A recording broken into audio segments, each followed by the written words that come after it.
తిరుపతి జిల్లా రేణిగుంట పట్టణానికి చెందిన ఎంఏ జబ్బార్ ట్రస్ట్ అధినేత డాక్టర్ షేక్ ఫరీద్ బాబా వారి మనవడు షేక్ అబ్దుల్ రజాక్ 2వ జన్మదిన వేడుకలను రాఖీ పర్వదినాన పలు సేవా కార్యక్రమాలతో అంగరంగ వైభవంగా నిర్వహించారు. కుల మతాలకు అతీతంగా పలు దేవాలయాల్లో పూజలు నిర్వహించి ఆశీర్వాదాలను కుటుంబ సమేతంగా అందుకున్నారు. అనంతరం యాచకులకు, నిరాశ్రయులకు, మూగ జంతువులకు ఆహారాన్ని, పండ్లు, ఫలాలను అందజేసి మానవత్వాన్ని చాటుకున్నారు. సిఆర్ఎస్ పద్మావతి ఫ్లోర్ మిల్ ఎదురుగా ఉన్న శబరి వృద్ధాశ్రమం, శ్రీ పద్మావతి మహిళా అభ్యుదయ సంఘం వారి ఆధ్వర్యంలో ఉన్న వృద్ధుల నడుమ కేక్ ను కట్ చేపించి అందరితో ప్రేమతో మాట్లాడుతూ వారి మధ్య సంబరాలను జరుపుకున్నారు. అనంతరం ఏర్పాటు చేసిన భోజనాన్ని ప్రతి వృద్ధుడికి, వృద్ధురాలకు దగ్గరుండి వడ్డించారు.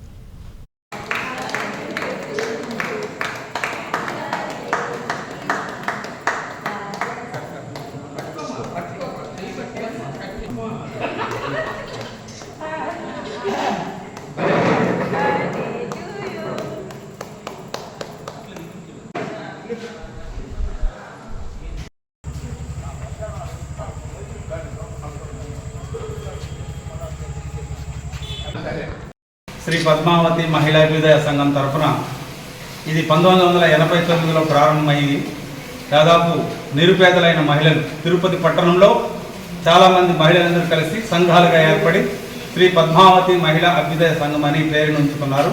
ఇది కారణం ఏంటంటే శ్రీ వెంకటేశ్వర స్వామి వారి యొక్క సతీమణి పేరు ఈ యొక్క పద్మావతి సొసైటీకి పెట్టడం జరిగింది. ఆ రోజు నుంచి ఈ రోజు వరకు ప్రతి పేద మహిళ కూడా అంచెలంచెలుగా ఎదిగి తనకు వచ్చే డబ్బుల్లో కూడా కొంత సేవా కార్యక్రమం చేయాలని పద్మావతి మహిళా అభ్యుదయ సంఘం తరఫున శబరి ఆశ్రమాన్ని నిర్మించడం జరిగింది. ఈ శబరి ఆశ్రమంలో దాదాపు 20-25-30 మంది దీంట్లో ఆశ్రమం పొందుతున్నారు.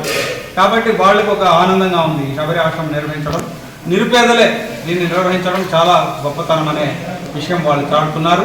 మాది అకారంపల్లిలో హెడ్ ఆఫీస్ ఉంది. ఆడి నుంచి ఆశ్రమం కావాలనే కోరికతో అది మాకు ముందు నుంచి ఆ కోరిక ఉండింది. ఆశ్రమం కట్టాలి, మేము పేదలకు సహకరించాలి, వృద్ధులకి పిల్లకాయలు చూడడం చేయడం దానివల్ల మనం ఏదో సహకరించాలి, వాళ్ళకి ఆశ్రమం కట్టించాలనే దాంతో చేయగలుగుతున్నాము. ఇంకా చాలా ప్రోగ్రామ్స్ నడుస్తున్నాయి. మన దగ్గర స్కాలర్షిప్ చేస్తున్నాం పిల్లకాయలకి, ర్యాంక్ వచ్చిన పిల్లలకి, పేద పిల్లకాయలకి తోడు నీడ అనే ప్రోగ్రాం కూడా నడిపిస్తున్నాం.